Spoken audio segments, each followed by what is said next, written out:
The Galaxy Z Fold 6 offers impressive AI features in a lighter, thinner design along with durability improvements. I also like the slightly wider front display, which is easier to use than past folds.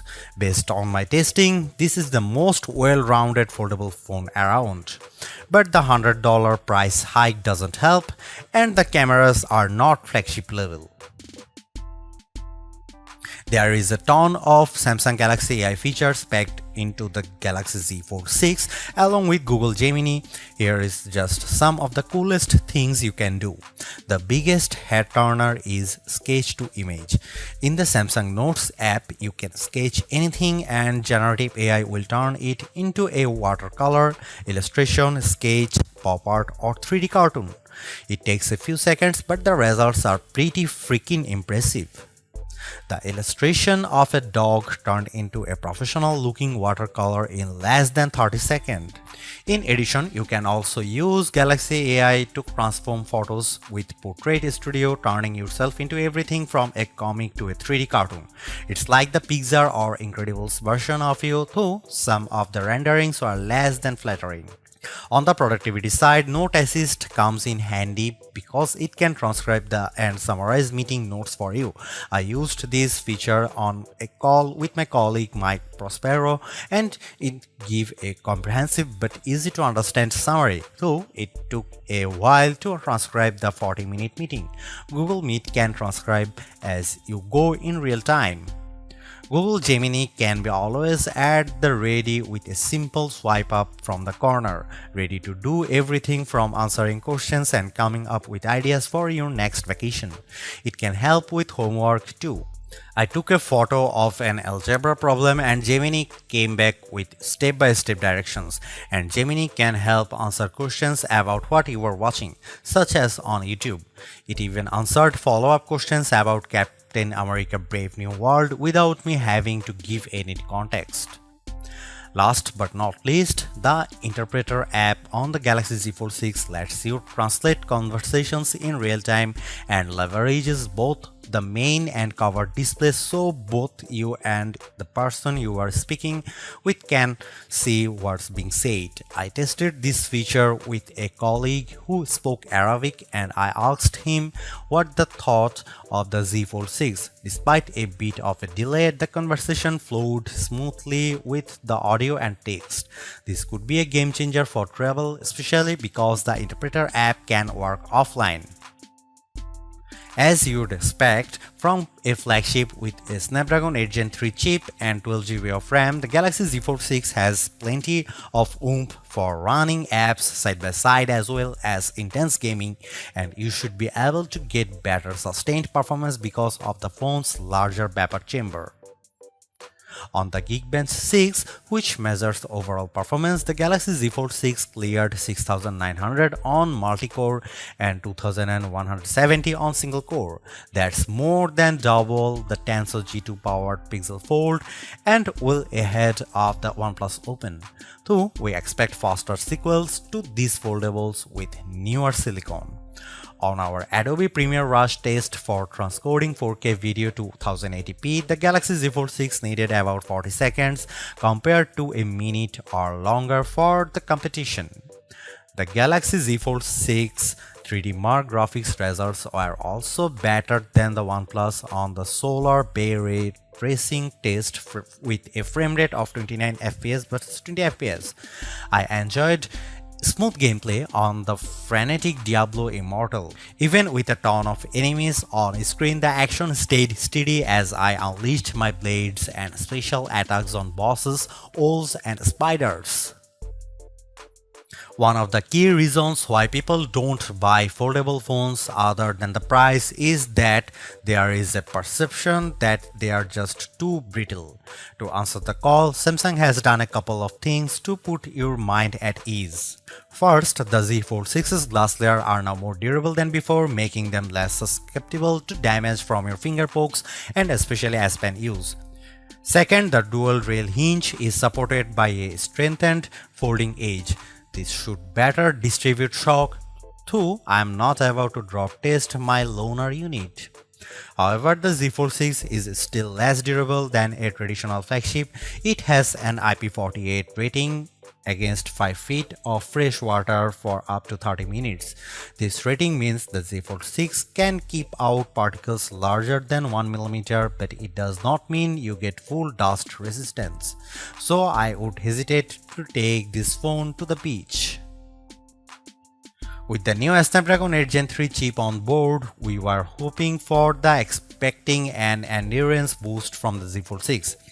But we didn't see a great result in our battery test, which involves the continuous web surfing over a 5G connection with 150 nits of screen brightness. The Z Fold 6's 4400 mAh battery lasted as high as 11 hours and 13 minutes, which is solid but only a few minutes better than last year. In fact, over 4 runs of our test, the Z Fold 6 averaged 10 hour and 35 minutes.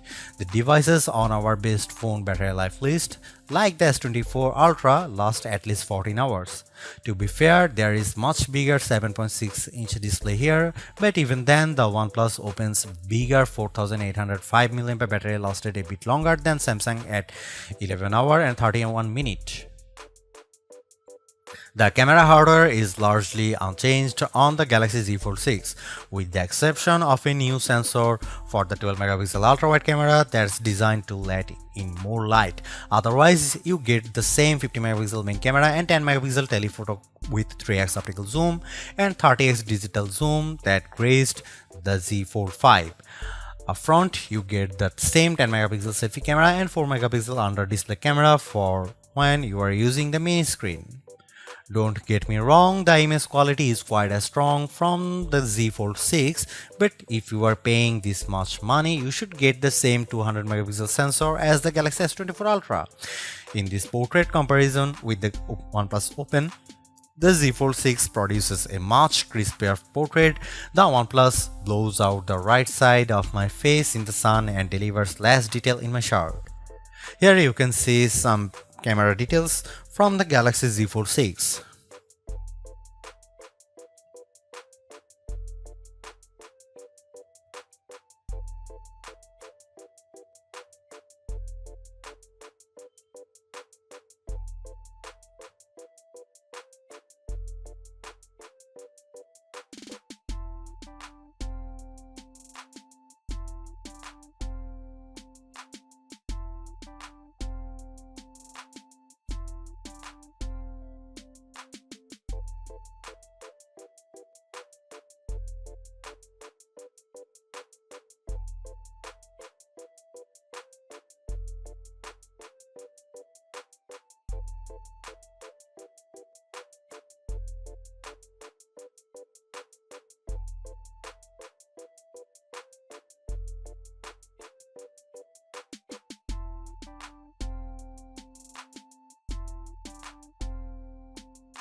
Maybe Samsung's thinking is that its largest foldable already cost $1,800, so what's $100 more?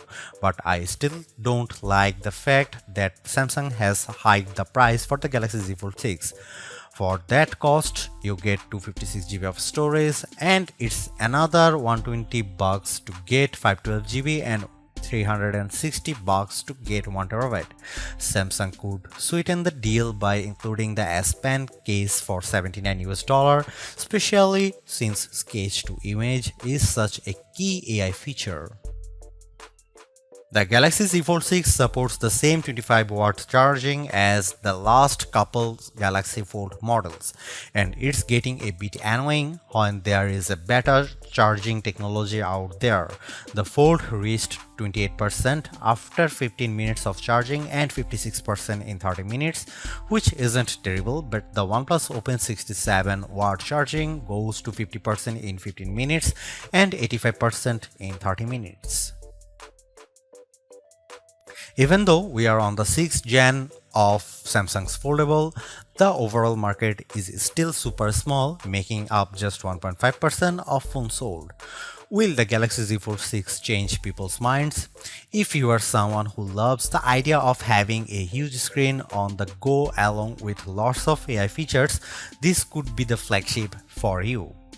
I like the lighter weight, slightly bigger front display and strong Snapdragon 8 Gen 3 performance, and the AI features can come in handy, helping you be more productive and have more fun. But that $1900 is pretty tough to swallow when Samsung hasn't made that many changes in terms of that hardware. The OnePlus Open's camera performance isn't quite as strong and it's heavier device, but it's pushing the envelope a bit more with its multitasking software and faster charging, and you get a wider front screen for $200 less. Others may want to wait to see what the new Google Pixel 9 Pro Fold has in store. For now, I would say the Galaxy Z Fold 6 is the most well-rounded foldable phone for me, but it is still very much a niche device for power users. Thanks for watching. See you in the next one.